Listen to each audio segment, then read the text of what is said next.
I wanted to start with morality regarding race in the digital age. And when you talk about morality, morality is your innate ability or your skill set to know the difference between right and wrong in a time when it directly impacts your quality of your life or the quality of life of other people. So if that's the case, morality is nebulous. It is a subjective matter. One person's lie might be another person's life-saving technique. And when we look at what morality has been stamped upon the world by religions, it's in large part unstated that it's an agreement between multiple different parties that these things will be bad for us, these things will be good for us, so we should stick to these categories of things. As nebulous as that is, it's part of the reason why lies wind up becoming not as black and white as soon as somebody's fighting for their life in order to be able to get through, and chooses to lie in order to be able to just make sure that they don't die. When I look at the morality of the racial construct in the digital age, the thing that tickles my brain is that all these people are saying, well, there's white erasure. And I look at that and I'm like, what exactly is white erasure? Because there's no culture to be erased. White people do not have a culture in America. And I realize that I'm wrong in saying that. They do. They have a lot of stuff that they do together, a lot of stuff that they stick to, a lot of things that they consider an argument for their culture. But looking at it on a microscopic level of like two people, three people, a family, a school, a community interacting with each other, for the most part, because of the rampant runaway, the runaway aspect of capitalism, white culture has been supplanted with this prospect that you would just work until you die, and anything that gets in the way of that is evil. Anything that gets in the way of you being agent to work is considered something that we should try to wipe out. But I look at Christianity, I look at, what is happening in Israel right now as the Jewish white ethno state, where they treat black people like shit. They treat anybody who's not as lily white as my ancestors were like they're just not worth anything. And I think that they're beginning to have that exact same dilemma where going to church once a week, celebrating in the exact same ways without anything new, doing it exactly the same way as it's always been done, and whether or not you can go through and collect all those check boxes is your determination of agency. I think they're going to wind up in the exact same position as white Americans are in trying to grapple with the fact that not only did they never have a culture of their own, but the luxury to just keep taking other people's racial identities and cultures as their own becomes an addiction that they can't give up, and is betraying them to this imaginary ideal that their culture is somehow better than somebody else's.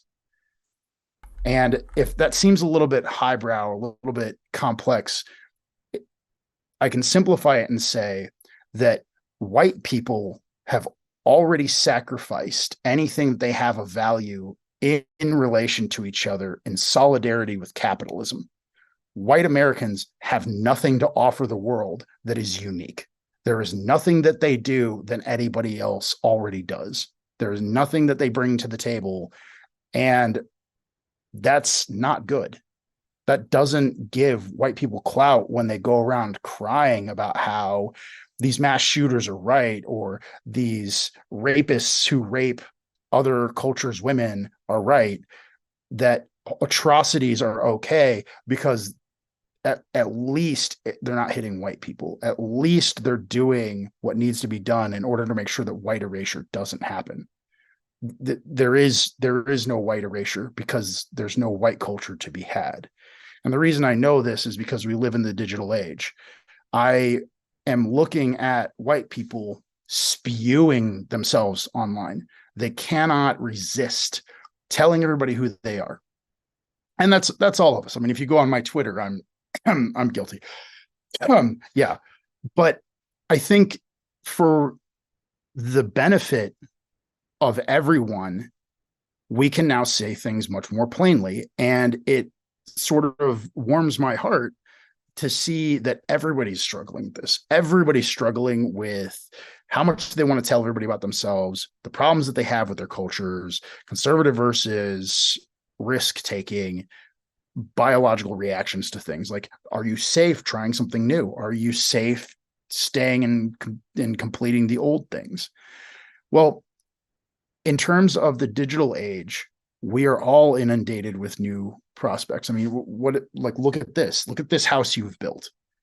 You have the chance to sit down and have a fireside chat with anybody you come across anywhere in the world, as long as they have internet access. You basically have built something that could not have existed unless two people were in the same room 50 years ago, 60 years ago. It just wasn't functionally possible on the scale it is. And your costs associated with this, you pay pocket change in order to be able to accomplish such an incredible, miraculous feat. And that, to me, I am gracious for, because I remember my great-grandfather, my grandfather, my dad, when I was a kid, telling me what luxuries it would be to have such technology at our fingertips. And here we are in this age. Two of those three men aren't here to celebrate it, but I'm basically sitting by and listening to people go, oh yeah, like, if only the internet was faster and all this stuff. And it's legitimately just miraculous all across the board. And I try to really live in that. I'm going to take a second here. Vinara Cody said, never came across people justifying rape. That is beyond my understanding. I would invite you to never hang out in incel territory. I would invite you to never hang out in deep nationalist territory. And also don't hang out with military people, because when the women aren't around, when the senior people aren't around, they love to talk and joke about how much rape is funny and hilarious. My high school was the same high school that produced Brock Turner, the Stanford Rapist. Rape was celebrated there. And while I can't speak to the condition of the high school now, I remember many times hearing guys talk about how they would date rape the cheerleaders, and they'd give a round of high fives to any of the guys that pulled it off, because those girls deserved it in their heads. And Brock Turner going to Stanford and then texting some guys that he was trying to join a frat with pictures of the girl that he found is an indicator that he thought it would be okay, from communications they had given him, to send them those photos, that they would celebrate that in solidarity with him. So it exists. I dealt with SH and it, yeah. Well, that's actually really interesting, Nara. I think this is something that we can say for the show right now, because this actually goes to this point. What is morality? What is racial morality? What is that in the digital age? And when you talk about dealing with people who have no sympathy for them, then where do we get our understanding? I was in the incel forums reading through reams and reams and reams of their forums in order to come to an understanding of what motivated them in order to be in solidarity with each other, promoting rape, promoting terrorism, promoting mass shootings, promoting domestic violence, promoting all the things that you love to hate about corporate ladders and how they keep women from getting paid the same as men, keep Black people from getting paid the same as white people. If you go to the incel forums and you read, it always comes back to one thing and one thing only, which I will complain about existing within white culture, which is they have no agency. They have no agency to be able to create fun for themselves. And so, in their misery, they find other men who join them in solidarity to celebrate the fact that they are all a bunch of dumb motherfuckers. And if you think about that, that's like the equivalent of a college club being dedicated to all the people who failed all their exams. Not one, all of them. That's what the incel forums is like.